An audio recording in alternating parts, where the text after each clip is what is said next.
नमस्कार, मी मयुरी वर्मा. विकास समाचार मध्ये आपलं स्वागत. जम्मू काश्मीरच्या राजौरी जिल्ह्यातील नौशेरा येथे नियंत्रण रेषेजवळ भुसुरुंगाच्या स्फोटात भारतीय लष्कराचा एक जवान शहीद झाला असून दुसरा जखमी झालाय.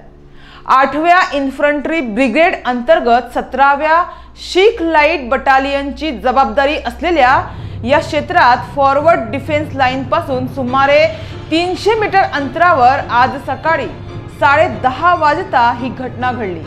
हा स्फोट झाला तेव्हा लष्कराचे 2 जवान नियंत्रण रेषेजवळ नियमित गस्त घालत होते. या स्फोटानंतर दोन्ही जवानांना तातडीने उधमपूर येथील कमांड हॉस्पिटलमध्ये नेण्यात आले. या जखमींपैकी एक जवान शहीद झाला तर दुसऱ्यावर उपचार सुरू आहे. लष्कराने अद्याप शहीद जवानाचे अथवा जखमी जवानाचे नाव अद्यापही सांगितलेले नाहीये.